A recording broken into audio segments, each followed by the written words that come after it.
Shamantakas Infraswari, Shamantakas Aurum. Premium 2, 3 and 4 BHK luxurious apartments near Pragati Nagar, Kaman, Bachapalli, Hyderabad. రాష్ట్ర వ్యాప్తంగా ఉన్న registration శాఖకు సంబంధించిన sub registrar దగ్గర నుంచి మొదలెట్టి కమిషనర్ గారి వరకు ఉన్నత అధికారులందరితో సుమారు ఒక 2.5-3 గంటలు ఈ రాష్ట్ర ప్రభుత్వం యొక్క ఆలోచన, ఈ రాష్ట్ర ప్రభుత్వం యొక్క పనితీరు, ఈ రాష్ట్ర ప్రభుత్వము ప్రజలకి ఏ రకంగా సేవలు అందించనున్నదో చాలా వివరంగా విపులంగా అటు అధికారుల నుంచి ఇటు ప్రభుత్వ పక్షాన నేను చాలా క్షుణ్ణంగా చర్చించుకోవటం జరిగింది.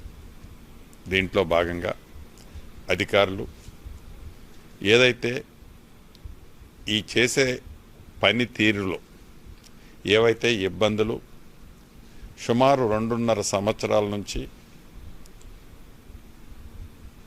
చాలా సబ్ రిజిస్ట్రార్ ఆఫీసులు, డిఆర్ ఆఫీసులు, ఐజీ ఆఫీసులు రెంటెడ్ బిల్డింగుల్లో ఉంటున్నాయి.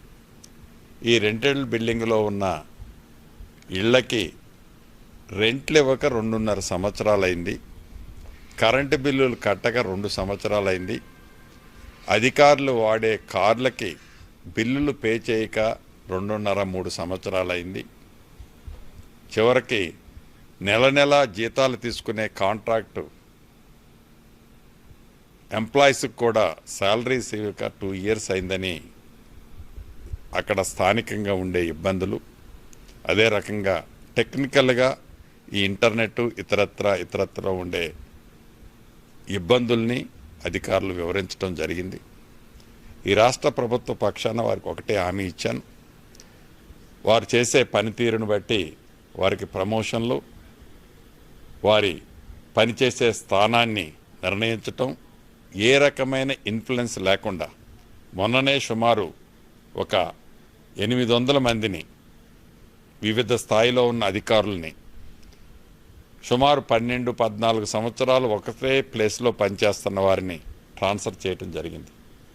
భవిష్యత్తులో కూడా వారి ట్రాన్స్ఫర్స్ కానీ వారి ప్రమోషన్లు కానీ వారి చేసే పనితీరు మీద ఉంటుంది అనే రాష్ట్ర ప్రభుత్వం యొక్క ఆలోచన చెప్పాం. దీంతోపాటు 24 క్యారెట్ లాగా ఈ డిపార్ట్మెంటు ప్రజలకి ఉపయోగపడే విధంగా మంచిగా పనిచేయాలని కూడా ఆదేశించాను. అదే రకంగా పర్మనెంట్గా ఏవైతే ఈనాడు రెంటెడ్లో ఉండే సబ్ రిజిస్ట్రార్ ఆఫీసుల దగ్గర నుంచి ఐజీ ఆఫీసుల వరకు ఉన్నాయో ఈ రాబోయే 1.5 ఇయర్లో పక్కా గవర్నమెంట్ బిల్డింగ్లు కూడా కట్టించే కార్యక్రమాన్ని గౌరవ ముఖ్యమంత్రి గారు రేవంత్ రెడ్డి గారి సూచనలతో నిర్ణయాలు తీసుకుంటున్నాం. భవిష్యత్తులో రాబోయే కొద్ది రోజుల్లో ఈ పనులన్నీ కూడా వివిధ జిల్లాలు, వివిధ తాలూకాల్లో మనకి విజువల్స్ రాబోతున్నాయి. చివరగా నేను చెప్పదలుచుకున్నది ఒక్కటే, ప్రభుత్వ ఉద్యోగాలైన వాళ్ళు కానీ ప్రజాప్రతినిధులమైన మేము కానీ అందరం కలిసి పనిచేస్తేనే ప్రజలు ఆశించిన మేరకు ప్రజలు ఈ ఇందిరమ్మ ప్రభుత్వంలో ఏదైతే కోరుకుంటున్నారో ఆ కోరుకునేది మేము ఇవ్వగలుగుతాం. అది ఒక మంత్రిగానో, ఒక కమిషనర్గానో, ఒక ముఖ్యమంత్రిగానో సాధ్యపడేది కాదు. యంత్రాంగం అంతా, ఉద్యోగస్తులంతా అదే డెడికేషన్లో, అదే మోటివేషన్తో ఆ యాంగిల్లో పనిచేయాలని మరొక్కసారి ఈ రెవెన్యూ డిపార్ట్మెంట్నే ఏదైతే సబ్ రిజిస్ట్రార్ డిపార్ట్మెంట్నే కాకుండా యావత్తు రాష్ట్రంలో ఉండే అన్ని ఉద్యోగ వ్యవస్థలని మనస్ఫూర్తిగా రిక్వెస్ట్ చేస్తున్నాను. Thank you.